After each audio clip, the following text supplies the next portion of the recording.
இன்னைக்கு கூட எந்த காலத்திலையும் பாஜக கூட்டணி இல்லைன்னு நயனார் நாகேந்திரனுக்கு ஒரு அடியை தான் கொடுத்துட்டாரு ஜெயக்குமார். எடப்பாடி பழனிசாமியை நம்பி மோடி ஏமாறதுக்கு தயாரில்லை. இவங்கெல்லாம் பேசுறது மாதிரி கூட்டணி ஒரு தோற்றத்தை கொடுத்துக்கிட்டு கடைசியில் 18% கிறிஸ்தவ முஸ்லீம் ஓட்டுக்காக உங்களோட கூட்டணி வர முடியாது, நீங்கள்லாம் மைனஸ்ன்னு அவர் சொல்லி போயிட்டாருன்னா எடப்பாடியை மூணாவது தள்ளிக்கிட்டு 2029 மோடி தலைமையில் ஒன் கொண்டு வர்றது தான் மோடிக்கு 29 மக்களவை தேர்தலில் எங்கள் தமிழ்நாட்டில் இருந்து கணிசமான எம்பி சீட்டு வருங்கிறது என்னோட கருத்து. தமிழிசை முன்னாள் தலைவர் சசிகலா அம்மையார் இன்னைக்கு தமிழிசை அம்மையார் மாநில தலைவராக இல்லைன்னா இன்னைக்கு சசிகலா அம்மையார் தான் சீஃப் மினிஸ்டராக இருந்திருப்பாங்க. நான் இது ஸ்டாலினுக்கும் சேர்த்து சொல்கிறேன். இன்னைக்கு சீமான் தானே எடப்பாடியும் அடித்து ஸ்டாலினை அடித்து களத்துக்குள்ள துணிச்சலா நிற்கிறாரு. காங்கிரஸ் பாஜகவின் சேர்த்தே அடிக்கிறாரு. ஓகே, ஆனால் நீங்கள் ஒரே குட்டையில் உரிய மட்டைகள் நீ காமராஜ் சொன்னது தக்கன இன்னைக்கு அந்த காமராஜ் வரிகளுக்கு ஓவிய விளக்கமா நிற்கிறது சீமான் தானே. சீமான் நீங்க பாராட்டணுமா வேண்டாமா, ஏன் பொறாமப்படுறீங்கன்னு தமிழர் மணியன் மேல நான் கொஸ்டின் வைக்கிறேன். அப்ப அண்ணா வளர்ந்தது திராவிடம்ங்கிறத விட ராஜாஜி ஆதரவாளர்கள் இண்டிவிஜுவல் லீடர்ஸ், ஒருத்தருக்கு ஒருத்தர் லீடர் கிடையாது. பசுமன் முத்துராமலிங்க தேவர் தான் உள்ளதிலே செல்வாக்கானவர். அதுல அவரோட 3 எம்எல்ஏக்கள் இருந்தாங்க. அப்போ மற்றவங்க கூட எல்லாம் இண்டிவிஜுவல் எம்எல்ஏக்கள்.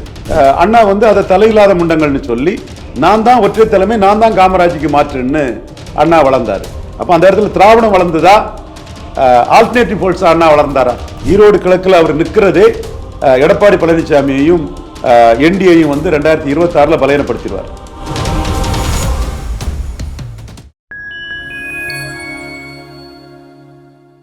ஃபைன் டைம் வாய்ஸ் நேயர்களுக்கு வணக்கம். நான் உங்கள் சைதுகன். நம்ம சிறப்பு நிகழ்ச்சியில் நம்மோடு இணைந்திருக்கிறார் மதிப்பிற்குரிய அரசியல் திறனாய்வாளர் திரு ரவீந்திரன் துரைசாமி அவர்கள். வணக்கம். வணக்கம் தம்பி.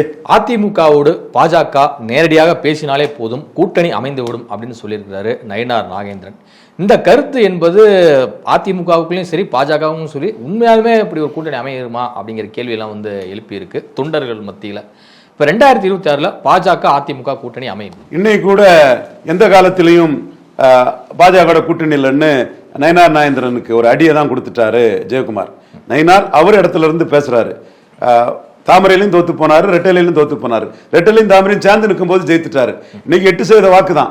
அவருக்கு ஏதாவது ஒரு கூட்டணி வேணும். இதே நயனார் நிதிஷ்குமார் மாதிரி சீமான மோடி சிஎம்மா சொல்ற மாதிரி ஒரு சூழ்நிலை வந்தனாலும் ஓகே சொல்லிட்டு போயிடுவார். சீமானுக்கும் எடப்பாடியோட அந்த அவர் பகுதியில் செல்வாக்கு கூடுதல் தான் இருக்குது சீமானுக்கு. ஸோ எடப்பாடி அவர் விரும்புறாருன்னா அவருக்கு வெற்றி பெறதுக்கு கூடுதலாக கொஞ்சம் வாக்கு வேணும்னு அவர் பார்க்குறாரு. அவர் இடத்துல இருந்து அவர் பார்க்குறாரு. எல்லாரும் தங்களோட பர்சனல் பொலிட்டிக்ஸை தான் பார்ப்பாங்க. தலைவர்களும் அப்படி தான் பார்ப்பாங்க, 2ஆம் கட்ட தலைவர்களும் அப்படி பார்ப்பாங்க.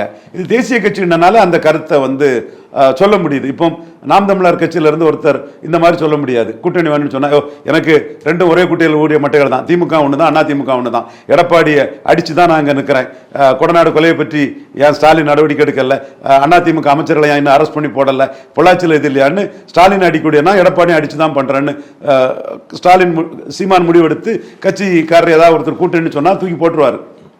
இங்க தேசிய கட்சின்னு சொல்லும் போது அந்த கருத்து சுதந்திரம் அங்க கிடைக்குது. அண்ணாமலையால அதை சீமான் கூட்டணி வேண்டான்னு சொல்லும் போது எதிராக பேசினா தூக்கி போட்டுருவாருங்க மாதிரி இவர் அண்ணாமலையால தூக்கி போட முடியல. அதனால அவர் சிம்பிளா நயனார் அண்ணன் நினைச்சு ரெய்டெல்லாம் பண்ண முடியாதுன்னு, நயனார் அண்ணன் நினைச்சு கூட்டணி எல்லாம் வராதுன்னு அவரோட கருத்தை அண்ணாமலை சொல்றாரு. என்னை பொறுத்தளவுல நாளைக்கு நயனார் ஒரு ப்ரொபோசலை வாங்கிட்டு போறாருன்னு வைங்க. சும்மா வெறுமனை தெருவில் நின்று நயனார் பேசினா வேலைக்கு ஆகாது. எடப்பாடி ஒரு ப்ரொபோசல் கொடுக்கிறாரு. பலத்தின் அடிப்படையில் கூட்டணி. அதிமுக 20%, எங்களுக்கு 20 சீட்டு, என்டிஏ 18%. என்டிஏ அப்படியே இன்டாக்டா இருக்கக்கூடிய பட்சத்தில் உங்களுக்கு 18 சீட்டு, 10:9, 100:90, 110:99. இப்படி ஒரு ஃபார்முலாவுக்கு நான் தயாருன்னு எடப்பாடி ஒரு ஃபார்முலாவை நயனார்கிட்டையோ தென் வானதி சீனிவாசன் கிட்டையோ டாக்டர் தமிழிசை கிட்டையோ யாரோ ஒரு கூட்டணி விரும்பக்கூடிய, இப்போ தமிழிசை கொஞ்சம் மாறுபட்ட கருத்துக்களை இப்போ சொல்லிட்டாங்க, யாரோ கூட்டணி விரும்பக்கூடிய ஒரு தலைவர்கள்ட்ட அது எடப்பாடி கொடுத்தாருன்னா அதை எடுத்துக்கிட்டு எடப்பாடிக்கு ஃபார்முலா எடுத்துக்கிட்டு மோடி கிட்ட பேசலாம். Modi everlasting cunning and master the art of teaching. Edappadi பழனிசாமியை நம்பி மோடி ஏமாறதுக்கு தயாரில்லை. இவங்கெல்லாம் பேசுறது மாதிரி கூட்டணி ஒரு தோற்றத்தை கொடுத்துக்கிட்டு கடைசியில் 18% கிறிஸ்தவ முஸ்லீம் ஓட்டுக்காக உங்களோட கூட்டணி வர முடியாது, நீங்கள்லாம் மைனஸ்ன்னு அவர் சொல்லி போயிட்டாருன்னா அவமானமாய் போகும், அசிங்கமாய் போகும். அதை தான் சத்திரியன் குருமூர்த்தியும் அந்த மாதிரி நீங்கள் இன்னொரு வார்த்தையை சொல்லி எடப்பாடி வீட்டு வாசல் பின்னாடி நிற்காதீங்கன்னு அவர் சொல்றாரு. ஸோ நயினார் சொல்றது அவருக்கு உரிமை உள்ளது. கட்சியோட சட்டமன்ற கட்சி தலைவர், கட்சிக்கு அது லாபம்னு அவர் நினைக்கலாம். ஒவ்வொருத்தருக்கும் ஒரு கருத்து இருக்கு.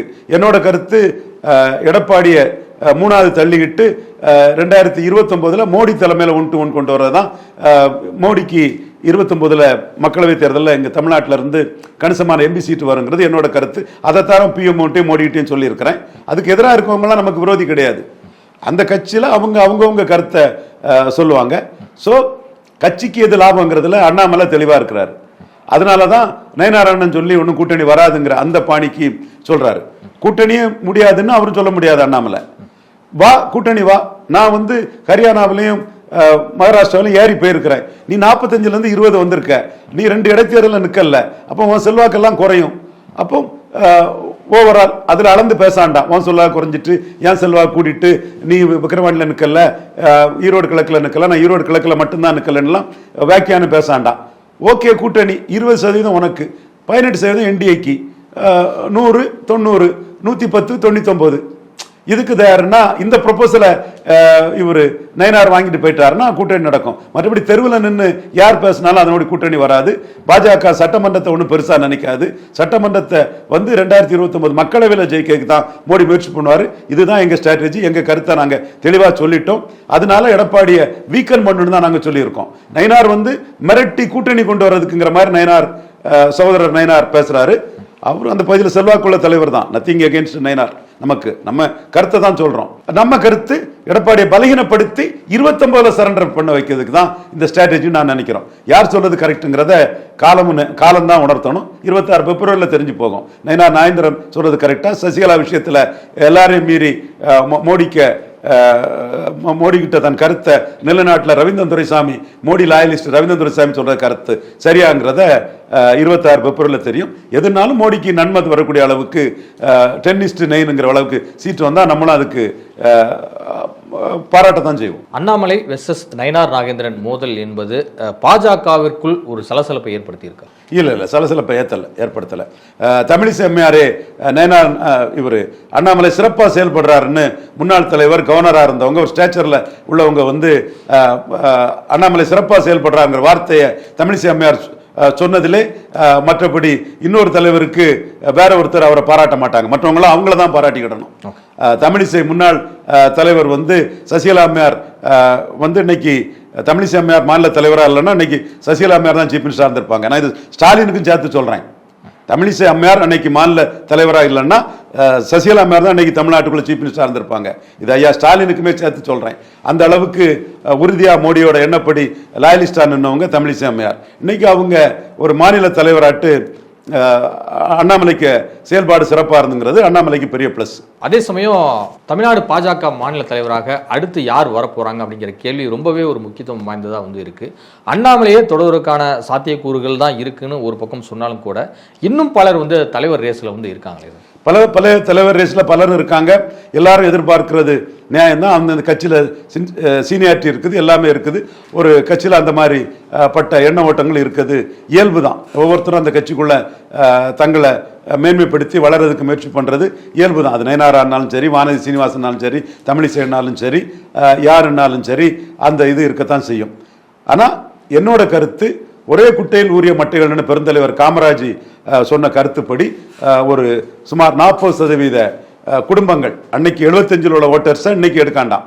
அந்த குடும்பத்தில் உள்ள பேரம் பேத்தி இந்த மாதிரி 40% மக்கள் ஒரே குட்டையில் ஊறிய மட்டைகள்னு பெருந்தலைவர் காமராஜ் சொன்ன இதில் எண்ண ஓட்டத்தில் உள்ளவங்க இருக்காங்க.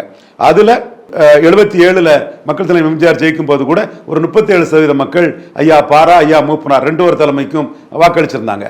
ஸோ அதை அண்ணாமலை ஒரு காமராஜ் சொன்ன இந்த தேசிய எண்ணம் கொண்ட ஒரு குடும்பத்திலிருந்து வந்தவர் அண்ணாமலை. அந்த கருத்தை அண்ணாமலை 2 முறை தெள்ள தெளிவாக சொல்லிட்டாங்க. அவர் அந்த கருத்தை தொடர்ந்து சொல்ல முடியாமல் இருக்க காரணம் கூட்டணி வேணும்னு நயனார் நாகேந்திரன் போன்றவங்கெல்லாம் சொல்றது. இந்த கருத்து தமிழக மக்கள் மத்தியில் இன்னும் அழுத்தமா ஆழமா வேரூண்டி இருக்குது. அப்படிப்பட்ட ஒரு சூழ்நிலை இன்னைக்கு தமிழர் மணியை கேட்க, ஐயா நீங்க காமராஜ் தொண்டர் தானே, இன்னைக்கு சீமான் தானே எடப்பாடியும் அடிச்சு ஸ்டாலின் அடிச்சு களத்துக்குள்ள துணிச்சலா நிற்கிறாரு, காங்கிரஸ் பாஜகவின் சேர்த்தே அடிக்கிறாரு. ஓகே, ஆனா நீங்க ஒரே குட்டையில் உரிய மட்டைகள் நீ காமராஜ் சொன்னது தக்கன இன்னைக்கு அந்த காமராஜ் வரிகளுக்கு ஓவிய விளக்கமா நிற்கிறது சீமான் தானே. சீமான் நீங்க பாராட்டணுமா வேண்டாமா, ஏன் பொறாமப்படுறீங்கன்னு தமிழர் மணியின் மேல நான் கொஸ்டின் வைக்கிறேன். அப்போ அண்ணாமலை மாற்றப்பட்டு வேற ரூட்ல இந்த கட்சி பயணிச்சதுன்னா 18% 4% ஓட்டு அண்ணாமலைக்கு ஓட்டு, அது சீமானுக்கு பெரிய பூஸ்டர் கொடுக்கும். இதுதான் உண்மை நிலைமை. இதையும் நாம பிஎம்ஓக்கு மோடிட்டையும் தெரிவிச்சிட்டோம். ஏற்கனவே சீமான 8% நிறுத்தினதே அண்ணாமலைக்கு உழைப்பு தான். அண்ணாமலை ஒரு லீடரா வந்து உழைக்கலன்னா சீமான் 12% போயிருப்பார். சீமானே 12 எதிர்பார்த்தாரு, 12 வரலங்கும் போது தான் ஜான ஆரோக்கியசாமி விஜயை பற்றி எல்லாம் சொல்லும் போது விஜய் எல்லாம் அன்னைக்கு ஒரு முக்கியத்துவத்தை கொடுத்தார். நம்ம தான் பல நிரூபிக்காதவங்களுக்கு முக்கியத்துவம் கொடுக்கிறது, பல நிரூபிச்சவங்களுக்கு மைனஸ்ங்கிற கருத்தை அன்னைக்கும் சொல்றோம், இன்னைக்கும் சொல்றோம். இன்னைக்கு சீமான் அந்த இடத்துக்குள்ளெல்லாம் திமுக வேண்டாம் அண்ணா திமுக வேண்டாம்னு தெளிவா ஈரோடு களத்துக்குள்ள போல்டா நிற்கிறாரு. இது கூட என்டிஏ வந்து களத்துக்குள்ள நின்று இருக்கணும், அமித்ஷா கூட நிற்கணும்னு தான் முடிவு பண்ணியிருப்பார். எனிவே அண்ணாமலை வந்து ரெட்டை இலக்கத்துக்கு பாஜக கொண்டு போனவர், அவர் தலைவராக இல்லைன்னா அது சீமானுக்கு பெரிய பூஸ்ட் ஆகிடும்.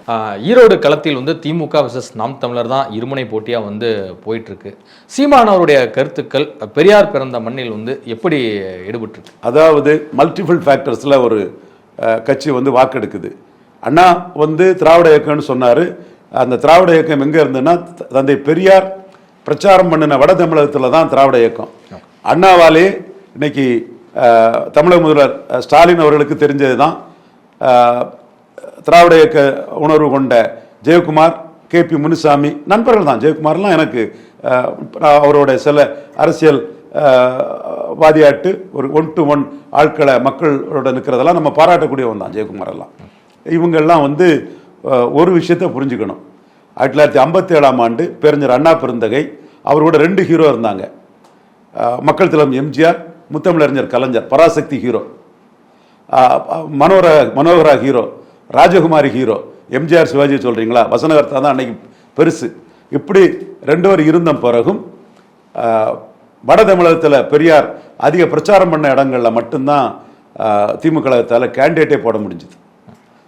அதற்கு பிறகு திமுக கழகம் வளர்ந்ததுன்னா அண்ணா வந்து காமராஜ் எதிர்ப்பாளர்கள், ராஜாஜி ஆதரவாளர்கள் ஒரு 23 பேர் வெற்றி பெற்றிருந்தாங்க. செங்கல் ரெட்டியார், அண்ணாமலை உடையார், வடமலை நாயக்கர், இது திருவாடன அம்பலம், தென் இந்த மாதிரி கரையாளர், ஆதிமூல நாடார் சப்போர்டரான கரையாளர்கள், அந்த சங்கரங்கோயில் முதலியார், இப்படி லோக்கலா பெரிய செல்வாக்கான இடைநிலை ஜாதியை சேர்ந்தவர்கள், பண்ணையார்கள், ஃபிளீட் ஓனர்ஸ், பஸ் ஓனர்கள், இப்படி ராஜாஜி ஆதரவாளர்கள், காமராஜ் எதிர்ப்பாளர்கள் வெற்றி பெற்றிருந்தாங்க. சீர்திருத்த காங்கிரஸ், கிருஷ்ணமூர்த்தி முதலியார்னு ஒருத்தர் அதில் எல்லாம் இருந்தார். சீர்திருத்த காங்கிரஸ்னு அது பேர். Congress for CRC, Congress reformative committee, Congress for டெமோக்ரஸின்னு அதை திரும்ப பசுமன் முத்துராமலிங்க தேவரெல்லாம் சேர்ந்து அதை கட்சி பேரா மாற்ற முயற்சி பண்ணாங்க.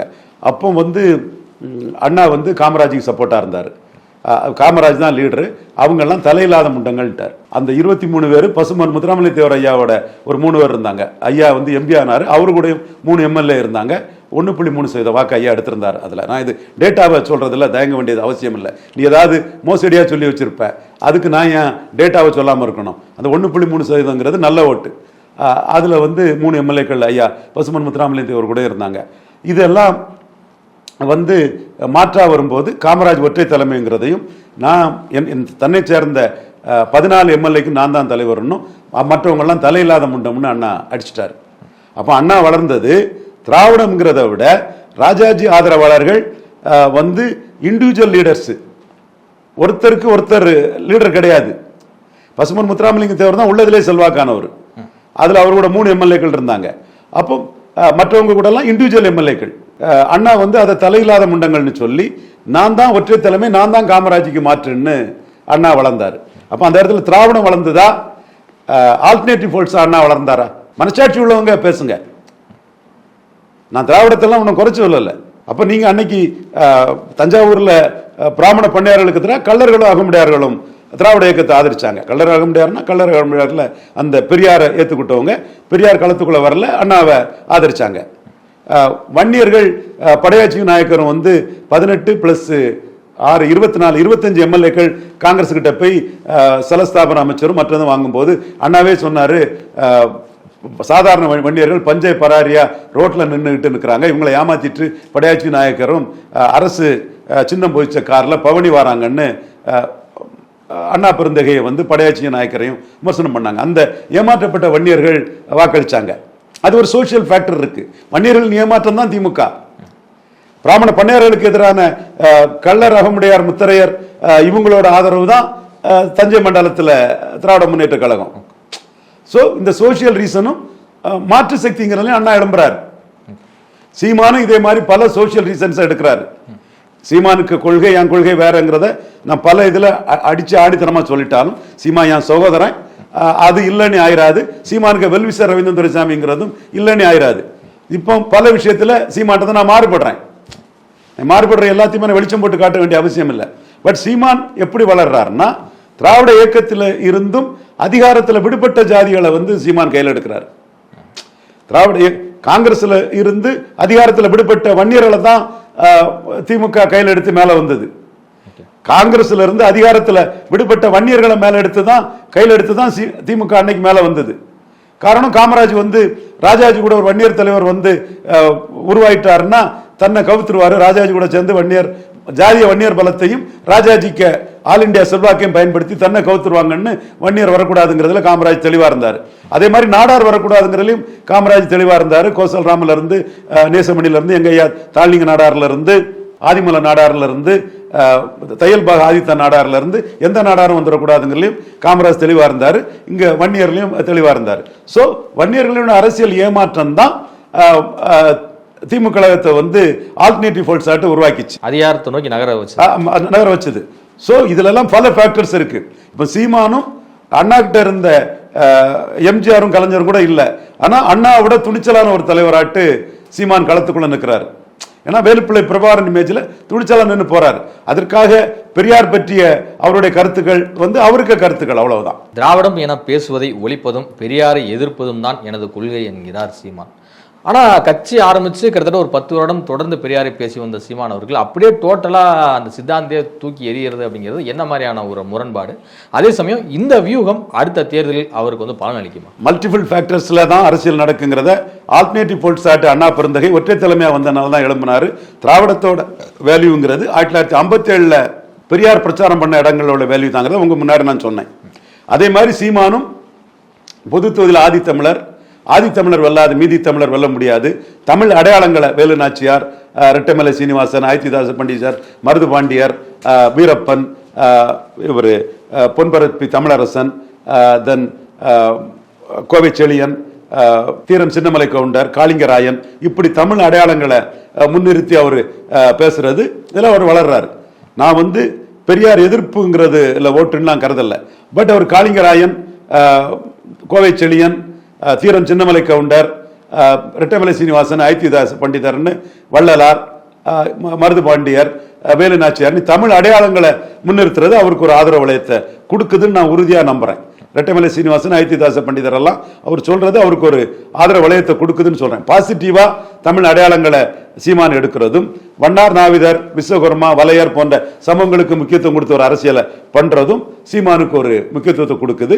அதையும் தாண்டி திமுக வேண்டாம், அண்ணா திமுக வேண்டான்னு பெருந்தலைவர் காமராஜ் சொன்ன ஒரே குட்டையில் ஊறிய மட்டைகள்ங்கிறதுல எடப்பாடியை இந்த களத்துக்குள்ள அடிச்சு நிற்கிறது சீமானுக்கு ஒரு ஆதரவு வளையத்தை கொடுக்குது.